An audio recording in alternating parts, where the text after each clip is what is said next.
Today's guest is a global influencer and PhD student from Nigeria. Welcome, Prisca. Hi, thank you so much for having Of me. course, thank you for being here. Thank you. How are you finding Korea? I am getting around in Korea. That's one way to say it. Although I have lived there for a longer time, but I'm still like very new to a lot of things. Really? Even though I've been here for more than a decade. More than a decade. Wow. Right. Wow. What was the origin story? It's always best to start at the beginning. Where were you Okay. before and how did you get to Korea? Sure. So I was in Nigeria and I just like recently graduated from high school, and then I decided what next? What do I want to do next? And I really wanted to start my university education, and I was thinking, do I really want to start here in Nigeria or do I want to travel abroad? And by the way, my dad was actually living, or is actually living here in South Korea. Really? Yeah, That's he's so nice. living here.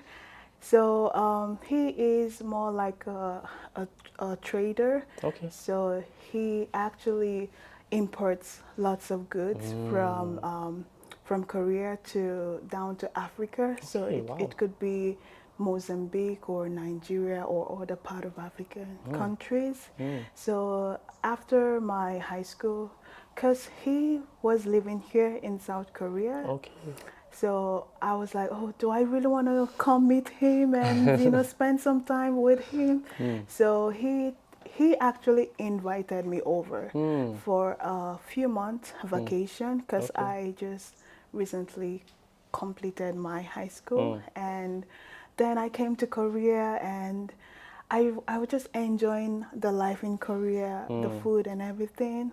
And he was like, do I still want to continue staying in Korea, because it was a new environment, new life, new opportunity, new experience. So I said, okay, why don't I give it a shot, give it a try. So I applied to Sumyoung and Okay. also Ewha University. Sumyoung actually requested for a background of Korean language, Okay. but then I didn't have any at that time. But Ewha was willing to accept as long as I'm able to start up my Korean language while I take up my major classes as well. So I can easily do both of them together. So that was how I started my Wow. life in Korea. That's amazing. You finished your high school Yeah. and you thought you were going on a holiday. Right. Before I came to Yeah. Korea, and then started up my university. And Yeah. you started the last decade. Yeah. So started on a holiday. That's nice. I think Right. that's how it works though, like you have to Yeah. go somewhere and you kind of fall in love with it, right? Of course, yeah. I actually fell in love with Korea. I remember when I came to Korea, and everything was new to me. Like the people, the environment, everyone. What I saw was white faces. You know what I mean? All I could see were white faces, and my dad was like, "Don't feel intimidated, even though you are from Africa or you're from Nigeria. Always have that confidence, that boldness, that this white is nothing. That what matters is the people you meet and you exchange good conversation with, and if you enjoy the person's personality, then it's fine. You don't need to think about their color. Their color is nothing. Just be you." That's so And powerful. I was like, oh my God, because I learned a lot from my dad, really. I learned so much from my dad. Yeah, that's powerful. Thank you. That's amazing. I think it's so hard when you go somewhere new, especially when it's like there's a race thing as well. The race is Right. different. Yeah. Naturally, you're going to feel like maybe like an outcast or different or like an alien in the Yeah, society. yeah. I can relate to that a little bit because when I moved to Ghana when I was young. So going from the UK to Ghana, Wow. it was the opposite. Suddenly there's no white faces, everyone's dark skinned, Yeah. and I'm the only white one, even though I'm Ghanaian. God. Right? Oh, yeah. Oh my God. So even though I was Ghanaian, Yeah. I was different to everyone else. They looked at me and they were like, "Oh, he's just a white guy. He's an Obroni. He's not Ghanaian. They don't see me as one of them. They saw I me as see. like someone else, you know? Wow. So for me, it's the opposite Oh situation. my God, that's so amazing. So how was your experience back then? I mean, I was 7 at the Yeah. time, so it's a bit different to like after high school, obviously. Yeah. But it's still very much stuck in my head, you know, like having gone through that experience. I remember like when I first landed, feeling the heat for the first time, Right. being in the traffic for the first time, and then everyone, the light changes and everyone comes to sell you stuff. They have Right. like pure water and, Yeah, and every yeah. plantain Oh, chips, everything there. that's So amazing. yeah, I remember that for the first time. It was amazing, and I have all these memories from my childhood, and they help shape me who I am today. And I That's think probably amazing. similar to you, Yeah, of course. like when you have that big cultural shock, it makes a lasting impact. Right. It has a lot of development on you. Right. So how do you think how do you think it changed you or helped you grow or develop being like an ethnic minority in somewhere like Korea? Right. So actually, when I first came to Korea, you know, like you said, back home in Africa, there are a lot of people, like it's really much crowded. Um, it's really different here in South Korea where there are lots of people, but not really that as much crowded as Africa. So most times when I go outside, everywhere is quiet. So I'm like, am I in a good place? Am I safe? Because of you know how quiet an environment can be when you are experiencing it for the first time. It's like, is it okay to stay here? And also I felt a little bit of loneliness. Even though I was living with my dad, I still felt a little bit of loneliness. Making friends from the start wasn't really as easy as I thought it would be. But later on, I think it kind of got better because I was learning the language bit by bit, and I was able to like communicate like the basics, like to like what is this, and you know things. I could say that in Korean, like all of them in Korean, which was good. So that was when I started to make little friends, you know, one friend at a time like that. But when I came, I was really much lonely. But it actually helped me because then I could know, I could understand myself, and I could know where I'm coming from and where I'm headed to at that time. So I was like, okay, I have a vision that I am here in Korea to study and to make good grades and make my family proud. Actually, you know, in Africa, when one person leaves home to go to another foreign country, it's a big celebration. If you understand what I mean, Yeah, I understand. it's a big celebration. It's like one person leaving a village and going to another foreign community or foreign place to start up their life because they know that in future she will come back to help them, you know, in one way or the other. So I see myself as Like a survivor. Yeah, because I've been through so many things here in South Korea and still standing tall and with all of that confidence. Yeah, I think I would say I am a survivor and I've learned a lot from staying in Korea. definitely, wow, it's an amazing way to put it. Oh, thank Survivor. you. As a survivor, like I mean, Yeah. definitely, I understand it because when you said like, but where you're from in Nigeria, is it like a big city or a smaller village? So I actually lived in Lagos State. Okay. So Lagos State is is like a state where I live, but I am originally from Anambra State. So I have lived all of my life in Lagos State. Just one or twice that I went back to my hometown because of my grandfather's burial and all of that. Yeah, but I've lived all my life in Lagos State, and Lagos State is really a large city. It's a big city that is, I think, is the most populated places that you can actually visit. Yeah. Yeah, I think I've heard the same Yeah. thing. Like the population there, like is mass Yes, crowding. so crowded. Yeah. Like everyone is selling this or that or doing business here and there. Yeah, Yes. everywhere there's a space, there's a person. Yeah, exactly. Exactly. Exactly. Yeah, I That's mean, it. to go from somewhere like that where it's like that noise and there's so many people competing, Right. to be able to come out and go somewhere like South Korea, which obviously from Africa is seen as a developed place. Right. That's like you said, it's celebrated, you're congratulated because you made it out, so to speak. And it's definitely the same mindset. Like even when I speak to my cousins back home or like my uncles, they have the same mindset. Like because my dad left Ghana to go to the UK, like he has left as well. He's survived. He's like started the better life, they think. But in reality, is it much better when you think about taxes and how much we earn? That's right. You know? But I think it has its own downside and the upside of it, I think, even, and also pros and cons as well. Even though I would want to live back home in my country, because I feel that I can actually survive in my country, but I needed a place where I could experience a better education.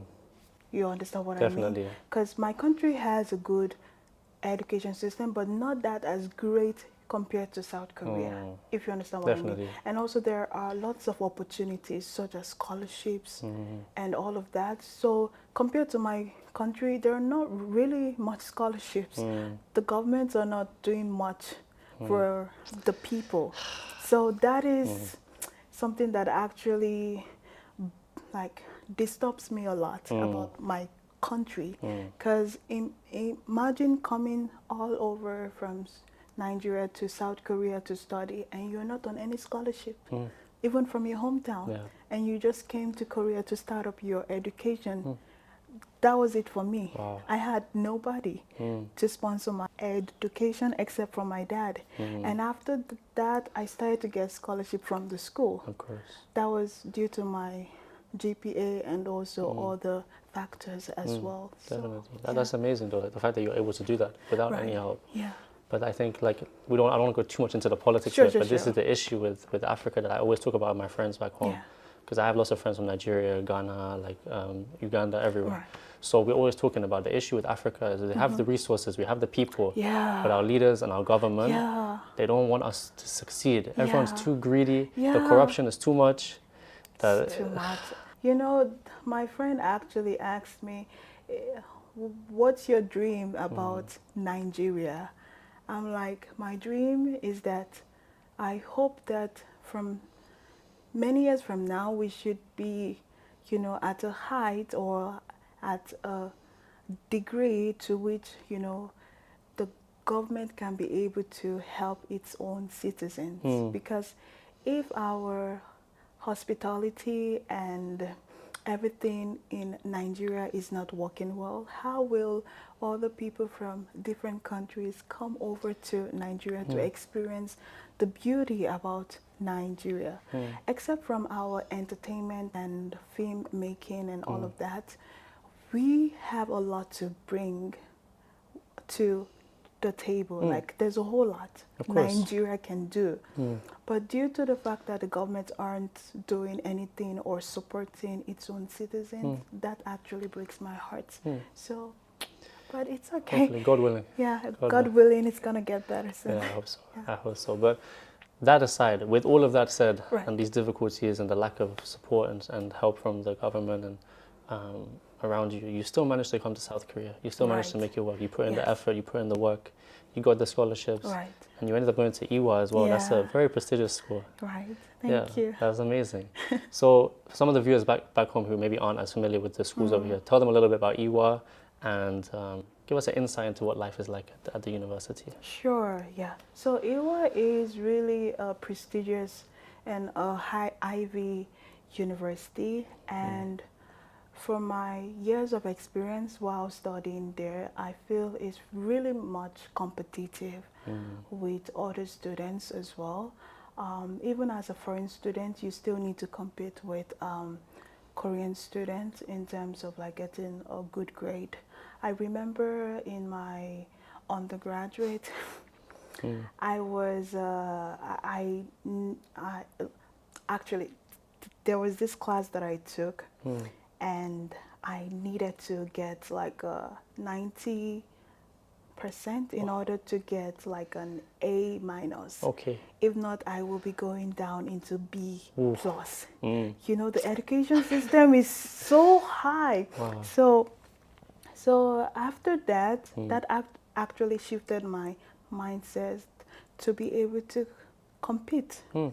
because I'm a competitor. Mm. I need to compete with other people. Mm. It doesn't have to be Koreans, but other people as well. But not really compete with them, but like, you know, try to reach that level, that grade Mm. that I want to have for myself, Exactly. because I'm doing it for myself, not really for the school. Mm. Yeah, because at the end of the day, when I am in another place or in a high esteemed place, I can be able to say, yes, I graduated from this school and this is what I did for myself and here I am today, like that. Wow. So I'm doing it for myself and only for myself. Exactly. When you And have that mindset where like you're doing things for yourself, you have high standards. Yeah, exactly. And you want to meet the standards Yeah. to prove to yourself that you're capable of doing it, Right. and to prove to others that you're capable of doing it as Yeah. well. And you clearly have. You did undergraduate there, Yes, and masters. masters, PhD now. Wow. Yeah. Wow. Going for all three. Oh yeah. It's amazing. It's been God. Yeah, that's amazing. Yeah, it's been That's God. amazing. Yeah. We didn't actually talk about what are you studying here? What did you study in undergraduate? Sure. And what are you studying? So in my undergrad, I studied business administration, and then in my master's, I studied international office administration, and then PhD the same, international office administration. Wow. So yeah, but for the undergrad was 4-year coursework that I needed to take, and for master's was a 2-year coursework. Wow. As well as I needed to complete my thesis and present about my thesis. And now PhD, actually I don't know how long it's gonna take for PhD. I have no idea. Okay. But I know that if you're doing a full-time coursework in PhD, you can be able to finish your coursework in 2 years. But for your dissertation writing, it can take 3 years, 4 years, 5 years. Extra. Sometimes 10 years. Aye. Yeah. 10 years. Sometimes 10 years, yeah. Wow. Because it's not really about, how can I say, it's about the writing and publication. Okay, because you have to get it like published, you have right? Yeah, you have to get at least 2 papers published before graduation. Yeah, in my school, you have to get 2 papers published. And it's still at Ewha, right? Yes, Ewha. Wow. Everything in Ewha Women's University. Yeah, because it's an all-women's university, right? Yes, it's an all-women's university, Okay. so there is no guys, except for the exchange students, though. Oh, you have male exchange students? Yeah. Recently, I noticed that they started to bring in exchange students that are males. That doesn't really make sense. Right? Women's university. Yeah. Just bring some men in. Yeah, they do. They do for exchange program for 2 semesters. Okay. Yeah. Interesting. Yeah, maximum 2 Okay. semesters. That's interesting. Wow. But what is it like being in an all-women's university? Because to me, I feel like there must be like some sort of like culture or maybe some toxicity or something in there. Talk to us. What is it really like? Unlike toxicity, I think it's more friendly. Really? Okay. Yeah. I noticed that in mixed school, like boys and girls, there are a lot of competition between girls because, you know, they are eyeing some guys over there. Okay. But in Ewha, it's more like everyone is like a family. Everyone is like together. So even like we have lots of clubs in Ewha, so we have where we come together, and especially for the fellowship clubs and also for the community clubs, we have some, not really that big community club, but a small one where we come together once in a week to talk about life and school work and all of that. And most times you meet your seniors, juniors, and people that are the same major or maybe a different major as you, like that.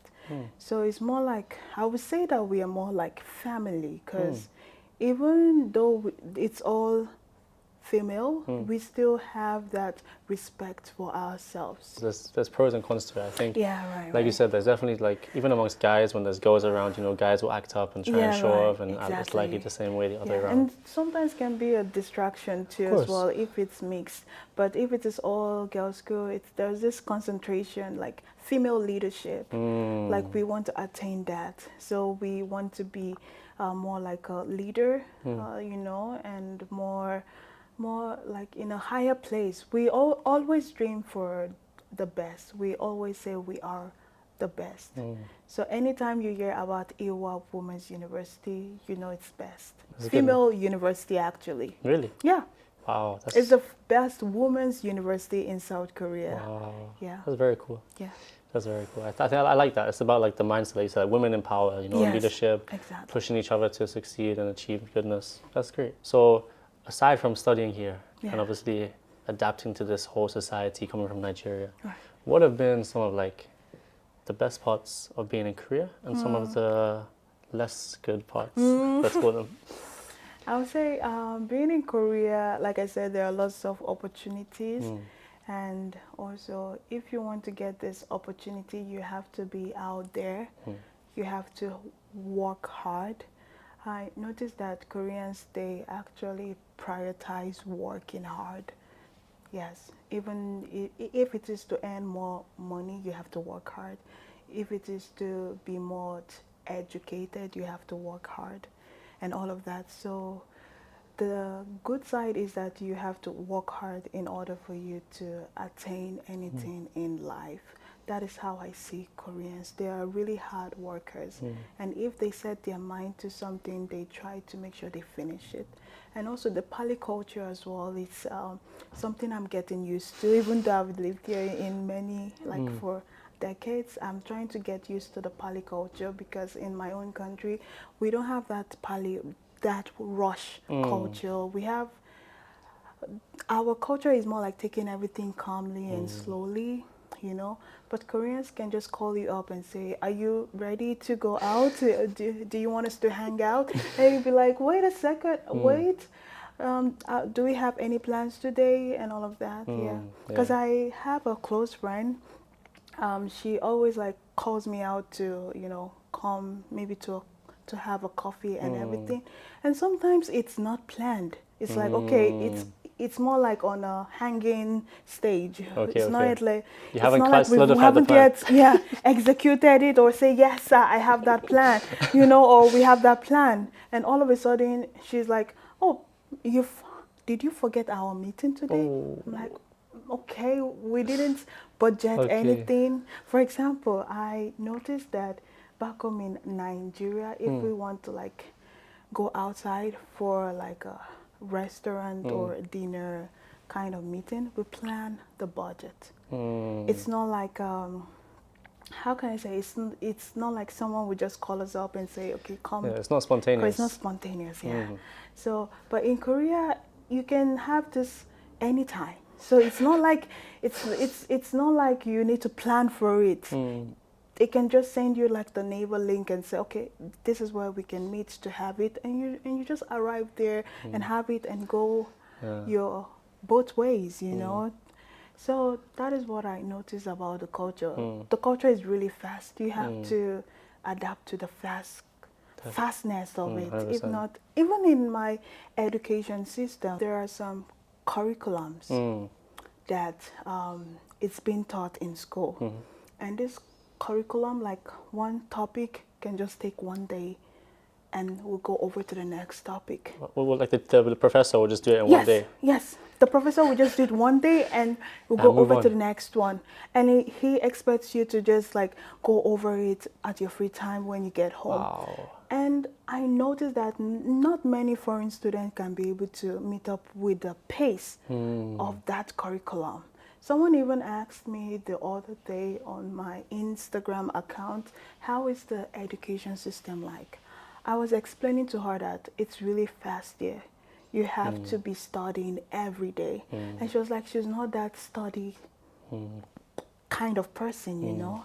So I was like, if you want to come to Korea, you have to make up your mind that you surely are going to study. You're surely going to be in the library for more than 5 hours or 10 hours. You're there in the morning, you go to the lecture, you come back, you're there at night, you eat in the library. Yeah, you know, I did tell you that I was a Glow Chang Hakseng, like a walking scholarship student. Oh, okay. So I have to work, school, and then come back to work and continue that. I think it was from my second semester that I started it. So I worked directly with my department, my business admin department. I worked straight till I graduated from my undergraduate. Yeah, so it was like after I go to class, or no, after I go to work at 9 a.m. and I have class maybe around 12 or 1 p.m. I have to like take excuse and go to class and finish my 3 classes for the day and come back at 4 or 3 p.m. Wow. to finish till 5. You know, It's making me tired hearing yeah, it. really. It's making me so tired. sorry. No, not like that. Just that's amazing that you managed Yeah. to do that. Like you said, you came here with seemingly nothing, no support. Yeah. Like obviously your dad helped you. Like shout out to your dad. That's Yeah, amazing. thank you. Obviously. Daddy, So I love you. Yeah. you came here without much support there, Right. and then you were able to make everything work. You worked when you needed to, studied when you needed to. You Yeah. kept up with like the pali culture, the hustle culture, like Yes. the fast paced environment, Right. and you managed to just get through it all. Yeah. And on top of that all, you're a global influencer. Yeah. Like, Thank you. how did that start? Okay. Talk us through that a little bit. How did you start being an influencer in Korea? So let's say I had to give myself time, because I noticed that if I should start in my undergraduate, I don't have that luxury time because I was only concentrated on studies. However, during my master's program, the same thing, but I was like, okay, let me just be posting here and there to see how it goes. I wasn't deep into it. It's just after I entered my PhD. I know the PhD program is the busiest program. People think actually it is. But you know, if you are not working in school, like doing all this, and you can still create time. Yeah, that is something I like about PhD. You can work at the pace of your time. The professor allows you to do that. So if you're done with your coursework and you are writing your dissertation, you have the time. They actually give you the time when you have to like how can I say, to present your dissertation or prepare your research topic that you need to use for your dissertation. You know, they give you that luxury time that you need. So it now depends on you, not the professor. So it's how you work with her. That's how you can finish. So when I entered and I started doing my PhD, I started noticing that there are opportunities where you travel and everything is being booked for, accommodation is free, meal is free and everything. And I was like, where did you see that? Someone showed me actually. I was like, how do I do this? So the person said, now you just have less followers. You just have like 2,000 followers. Maybe you need to like increase your followers, so you need to post more frequently. So I was like, okay. So I started to post, and I posted, I think for a week I posted like twice, but then again I lost interest along the way, and then I had to come back. So I came back last year, 2025. I remember the beginning of my year 2025 was when I started, January 1st. Wow. Was when I started to post. So every day I would post and post and post, and then it was my passion actually, but I felt it was taking time, you know, not, how can I say, it was taking my time actually, because I needed to do other stuff such as studying and all of that, but I just felt this passion that I needed to do this in order to travel across Korea, because that was my dream. I really wanted to visit some cities in Korea. So I felt that if I could post and people can find me and invite me, I can be able to make good content. That was when I started my journey as an influencer. That's so nice. And I've seen your content, and since then you've been very consistent, high quality content. I try my best, It's even nice. though it's with my small phone. But that's the thing, it's all it takes. Like, people don't realize all you need is good lighting and a phone. Exactly, yeah. That's all you need. The lighting is the most important part. Right. then the phone, Yeah. and then you can start creating, and then you can have these opportunities to be able to go and travel. True. And when you go on these trips, they just want you to like record one video for the Yeah, trip, and then yeah, you can go for right. free. It's a lot Yeah. of good opportunities. Yeah, sometimes they also send you a message on Really? Instagram. Yeah. Wow, that's cool. People find you easily on Instagram. Yeah. Very easily. So many of them send me some messages and they're like, am I available for this trip and travel, or maybe like skincare products and all of that. That's K nice. beauty skincare Of products. course. Yeah. So that's how they can find me on Instagram. And I would like to share again. So there was this Korean person. He was looking for a Nigerian soloist for his dissertation Okay. because he studied music in his PhD program. Wow. Yeah, so he was in the stage of finishing everything up. So he actually was looking for a Nigerian soloist that can help him with the Nigerian songs and other languages in Nigeria. So I am much like a singer. I do sing as well. Wow, Yeah. okay. So I'm like, I do everything. That's I do amazing. everything. Yeah, I do a whole lot. So he told me he actually reached out to a lot of people from Nigeria, and a lot of people started to contact me. Oh, Prisca, there's someone that would need your service in singing and everything. And I was like, okay. And the person actually reached out to me, but I never checked my DM. You have to sorry, check the on request. Instagram. You have to Yes, check the I request. have to check the request. That's where everything comes in. Oh my God. So I didn't check it, but someone told me that someone is actually reaching out to me. And I was like, okay, who is this person and how did you get to know this person? So my friend actually told me that he is a Korean. He's looking for a Nigerian soloist. So I was like, okay, how do I get to know him? Like, how do I know what he wants? So she told me that he sent me a DM. I was like, oh, okay. I'm sorry, I didn't check my DM. So I had to check, and I found out that I need to check my DMs often. Yeah. Wow, that's a good lesson. So yeah. That's a great lesson. Any of you out here who are making content, or even if you're not, even if you just post sometimes, Yeah. check your requests. Yeah, You might have exactly. some free things to claim. Yeah, really, always, regularly. Yeah. That's yeah. amazing. It sounds like you came out here and you've done so much. The story is so inspiring. Coming Thank from you.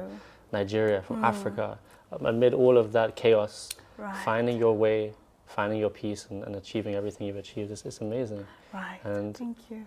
I think it seems like you found your home.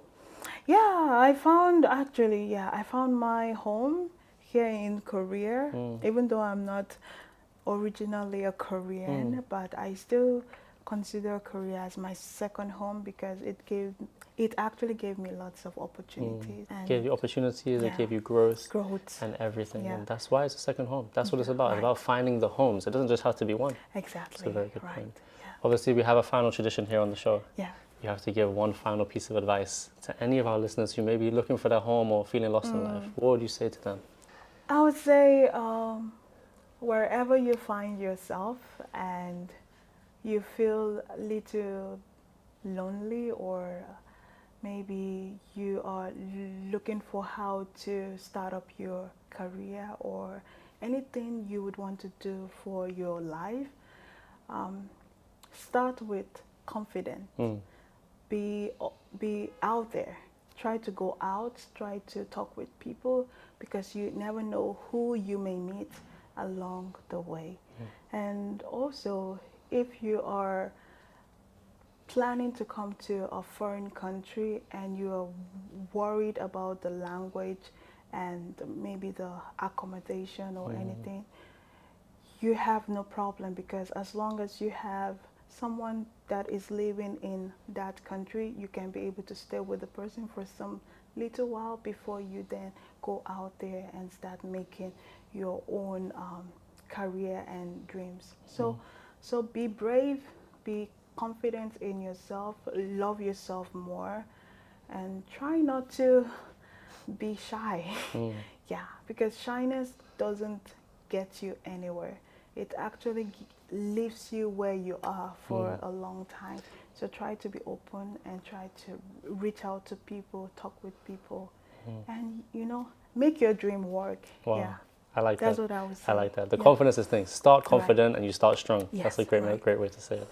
That's a great way to end this as well. Thank So thank you. you very much for being here. Thank you. And thank you everyone for watching. I hope you enjoyed this episode. If you did, make sure to like, comment, subscribe, share, all of that stuff. And we'll see you next time. Bye-bye. Bye.